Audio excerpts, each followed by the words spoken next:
Quando você compra um liquidificador, uma geladeira, um equipamento de videocassete, normalmente todos esses aparelhos vêm acompanhados de um manual de instruções. O microcomputador também vem acompanhado de um manual de instruções que permite mostrar como operar o equipamento com o máximo de proveito. Acontece que existe um hábito muito arraigado entre os brasileiros de sistematicamente e quase que intencionalmente não ler o manual de instruções. Na tentativa de contornar um pouco esse problema, eu fui convidado, Pierluigi Piazza, que fui inclusive um dos responsáveis pela elaboração de algum desses manuais para microcomputadores MSX, fui convidado para fazer esse vídeo, não para substituir o manual, obviamente, mas para que você tenha uma visão geral do que é um sistema MSX e que a partir disso, você tenha vontade de realmente começar a consultar manuais e literaturas e começar a tirar o máximo proveito que esse microcomputador pode dar para você. MSX é um termo, uma sigla, da qual ouvimos falar muito hoje em dia. Ouvimos falar em MSX em livros, vemos nas bancas revistas a respeito de MSX, na qual estão programas listados. Vemos nas lojas software, ou seja, programas a respeito de MSX, mas o que pouca gente sabe é que MSX não é a marca de um microcomputador. MSX é uma norma. MSX é um padrão. O que significa um padrão? Significa que vários fabricantes, várias marcas de microcomputadores adotam a mesma sistemática, a mesma arquitetura para fabricar um microcomputador. Agora, por que essa necessidade de uma norma? Vamos ver um pouco. Trocar uma lâmpada hoje em dia é uma tarefa extremamente simples. Tão simples que você não presta a menor atenção. Qualquer pessoa com QI ligeiramente superior a de uma alcachofra é capaz de, como é meu caso, por exemplo, é capaz de fazer uma troca de lâmpada tranquilamente. O que acontece é que quando a iluminação a gás estava começando a ser substituída no começo do século por iluminação elétrica, cada fabricante fazia lâmpadas com um tipo de rosca diferente. A aparente vantagem é que o cliente ficava cativo. Uma vez feita uma instalação com equipamento de uma marca, ele era obrigado a comprar lâmpadas da mesma marca para o resto da vida. Com o correr do tempo, se percebeu que isso era uma grande desvantagem para os fabricantes e para os usuários. E por uma questão de respeito ao usuário, se estabeleceu uma norma, se estabeleceu um padrão. Todas as roscas, qualquer que seja a marca, servem em todos os soquetes, qualquer que seja a marca. Um fenômeno análogo aconteceu na microcomputação. Quando, há alguns anos atrás, começou o boom da microinformática, cada fabricante fazia computadores com padrões diferentes, de maneira que o software produzido para um computador não servisse no computador de uma marca concorrente. A aparente vantagem comercial que isso produziu foi desfeita com o correr do tempo porque os usuários começaram a reclamar, já que eles não tinham uma portabilidade de programas de uma máquina para outra. Em junho de 1983, um editor japonês de uma revista de informática, Kei Nishi, resolveu acabar com toda essa confusão de padrões diferentes e estabeleceu um projeto chamado Norma MSX. Assim que a ideia foi lançada, uma grande quantidade de fabricantes, muitíssimos fabricantes, resolveram adotar a norma MSX. Começou a Sony, a Sanyo, a Panasonic, a JVC. Uma série de fabricantes começaram a fabricar microcomputadores extremamente baratos, extremamente versáteis para uso pessoal, adotando a norma MSX. Obviamente, apesar da arquitetura mínima ser obedecida para todos eles, cada um tentou se especializar na sua área mais específica de atuação. Por exemplo, a Pioneer fabrica computadores MSX, mas também fabrica equipamento de videodisco. Então, por exemplo, no MSX da Pioneer, além de rodar o software que serve para todos os outros, você pode usar software de videodisco, que aliás dá um efeito assim impressionante. A Yamaha, além de fabricar MSX, fabrica também instrumentos musicais. Isso significa que os microcomputadores MSX da Yamaha têm uma grande vocação para serem ligados em sintetizadores, em teclados musicais, para poder justamente utilizar esta vocação que o fabricante tem. No Brasil nós temos a Gradiente e temos a Sharp, que fabricam computadores MSX. Na Argentina temos, por exemplo, a Talent, que também fabrica no Chile.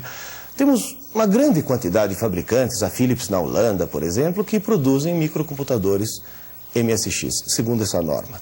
Qual é a grande vantagem?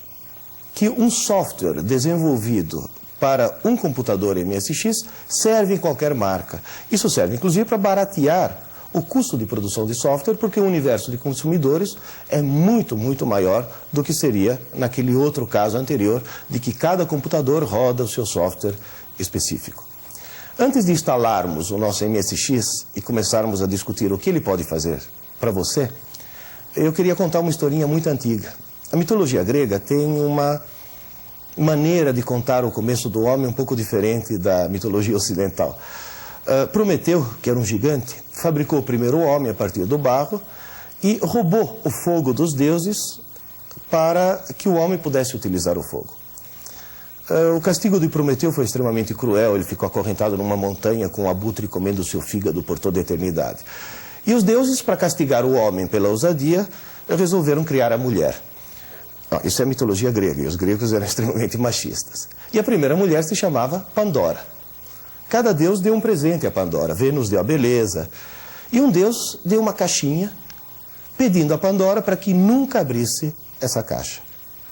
Obviamente, como toda mulher, Pandora, muito curiosa, abriu a caixa para ver o que havia lá dentro e liberou nesse momento todas as pragas, as doenças, os males, a guerra, a crueldade, tudo que existe de ruim na face da Terra.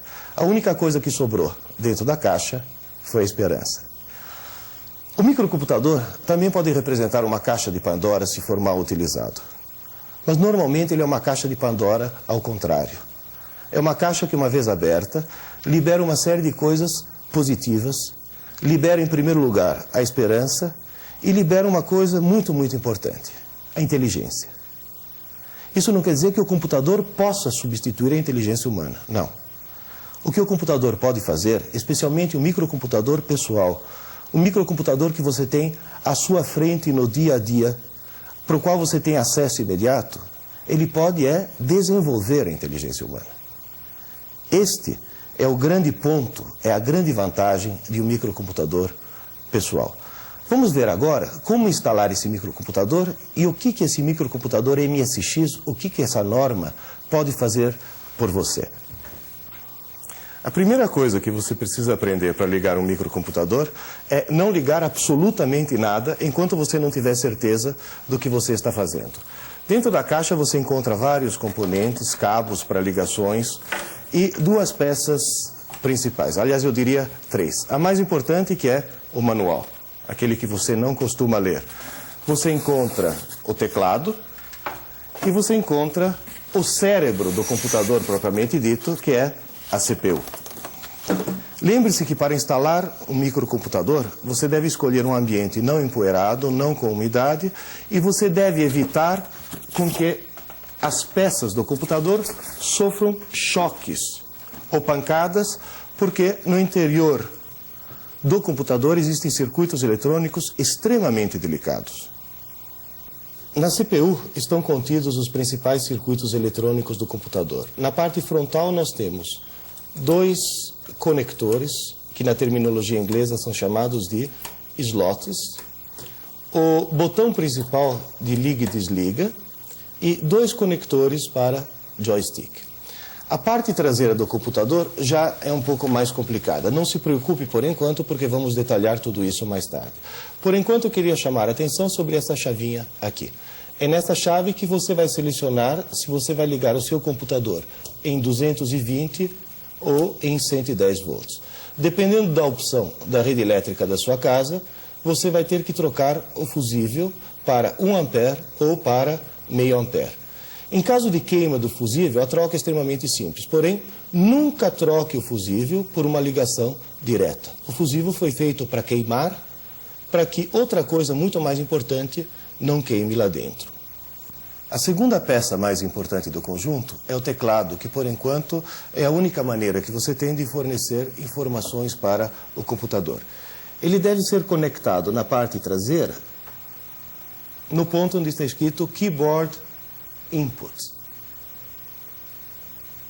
Antes de ligar o conjunto na tomada, lembre-se, não ligue as coisas prematuramente, você deve conectar o seu computador ou a uma televisão comum ou a um monitor de vídeo. Um monitor de vídeo é como se fosse um televisor, com a desvantagem de que não pode captar canais comerciais, se aqui isso é uma desvantagem. Na realidade, ele compensa isso com uma altíssima qualidade de imagem e o torna muito adequado para finalidades profissionais. Para que o sinal possa ser mandado do computador para o monitor, na parte traseira, você deve conectar onde está escrito vídeo monocromático, um dos terminais desse cabo, e posteriormente, na traseira do monitor, você deve conectar aqui nesse terminal a outra ponta do cabo. Tome cuidado para que as voltagens estejam adequadas e agora você pode ligar o seu monitor ou numa tomada independente ou nessas tomadas que estão aqui na parte traseira do seu computador. Qual é a vantagem desse tipo de ligação? É que você, ao desligar o computador, automaticamente estará desligando também o monitor sem correr o risco, por exemplo, de deixar o computador desligado e o monitor ligado a noite inteira. Se você quiser conectar o seu MSX a um televisor comum, na entrada de antena VHF você deve ligar este balão. Um dos terminais do cabo deve entrar no balão na entrada computador e o outro terminal deve ser colocado no RF out da traseira do computador. No seu MSX existe uma espécie de pequena estação transmissora de TV que pode operar ou no canal 3 ou no canal 4. Você vai escolher, dependendo da distribuição de canais comerciais da sua cidade, qual o canal mais conveniente e, obviamente, na frente do televisor você deve sintonizá-lo no canal escolhido, ou 3 ou 4. E chegou finalmente o momento solene de ligarmos o computador na tomada. Após certificar-se de que todas as ligações estão corretas, você liga a chave geral no botão Power. Deve aparecer na tela uma mensagem do fabricante e logo a seguir aparece uma mensagem onde se indica que o computador está pronto para trabalhar em BASIC. Acontece que o computador é um idiota passivo, ele não faz absolutamente nada se não receber instruções. A maneira mais imediata para fornecer instruções para o computador é através do teclado, mas essa não é a única forma. Você pode trazer um programa, um software para o computador através de uma fita, por exemplo. Ou, eventualmente, você pode trazer através de discos magnéticos. Uma outra maneira bastante imediata para se trazer programa para o computador é através de um cartucho, um cartridge, como dizem os japoneses. Você pode até trazer um programa para o computador através do telefone. Existem as maneiras mais variadas e possíveis de se introduzir um programa dentro do seu computador. Existe, por exemplo, em São Paulo, uma rádio, a Rádio USP, que transmite em FM software por computador, que você pode captar no equipamento de som e depois reproduzindo num gravador cassete, pode inserir dentro do seu computador. Vamos inicialmente ver como inserir instruções no computador através do teclado, ou seja, como fazer um programa.